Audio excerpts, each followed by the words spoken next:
Good morning, students. I hope all of you are safe. In the previous lesson, we have studied about the abiotic components, about light, temperature. So in this lesson, today we'll study about the other abiotic factors such as air, water and soil. So let's begin the lesson. Air. Oxygen and carbon dioxide present in air play a very important role for the survival of organisms. We know during photosynthesis, plant uses carbon dioxide and releases oxygen. Plants also consume oxygen for respiration, but they produce more of it than they consume. Both plants and animals need oxygen for respiration. We know it very well. Animals and human beings release carbon dioxide during respiration, which is used by green plants for photosynthesis. So here in this way, the balance has been shown.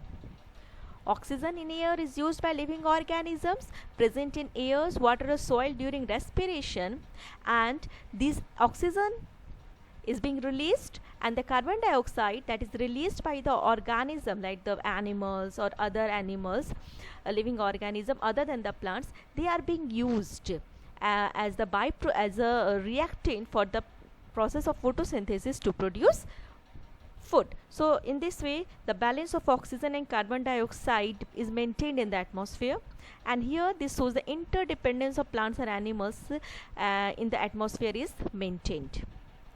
Now you can see in the figure that is the balance of oxygen and carbon dioxide in atmosphere, as I have discussed earlier, that what can you see here? The carbon dioxide is being taken up by the green plants, and over here the oxygen and the uptake is taken by the green plant, but by the process of respiration, plants as well as animals respire out what? Carbon dioxide.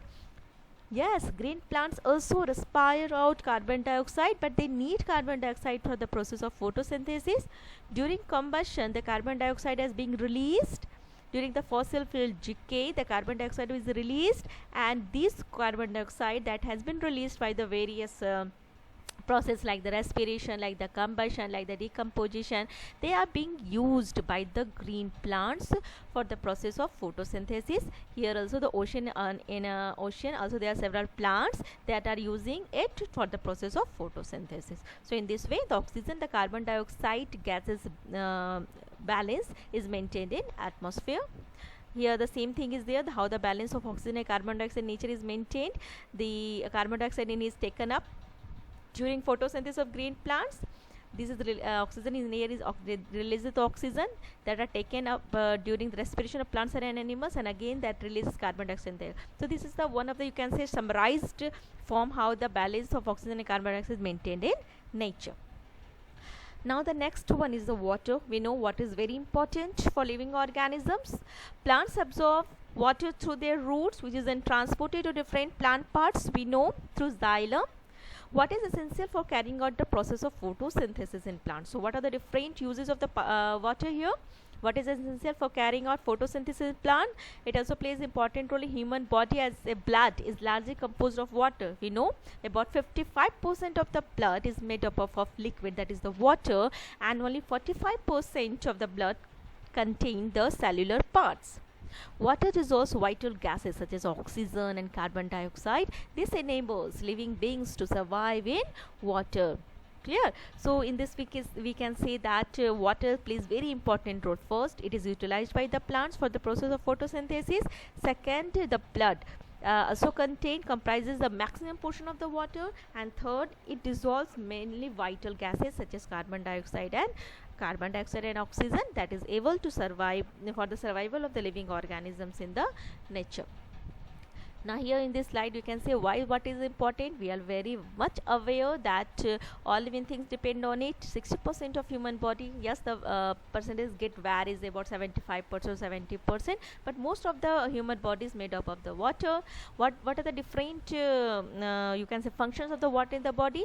It helps the transport in the body, it regulates the body temperature, it helps the photosynthesis in the plants. Now the soil. Soil, you know, that is the uppermost layer of the earth crust. It has four sub layers. What are those? Topsoil, subsoil, parent rock, and the bedrock. There, as you can see in the diagram, there are several layers of the soil, but it is the uppermost layer of the earth crust, and it is in the topsoil where the plant grow. Now, soil play important vital role in the earth's ecosystem. Without it, we cannot assume the life on the earth, because it is the soil where the plants grow, and these are the plants that produce the food that is being taken by the animals, and in turn that is required for their survival. Soil provides plant with foothold, as I have told you earlier. It filters the rainwater and regulate the discharge of excess rainwater, preventing flooding. So here also we have come with the another advantage of the soil, that it helps in filtering the rainwater and help in increasing the level of the groundwater.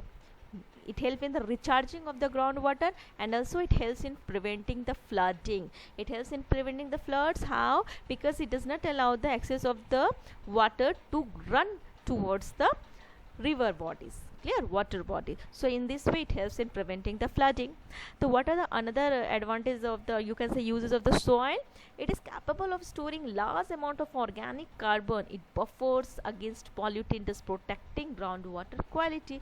Means through the soil, we know that soil is also act as one of the filter through which the rainwater, if it passes through it, it get filters, and the whatever the water get deposited in the aquifer, that is very pure. Clear? Thank you.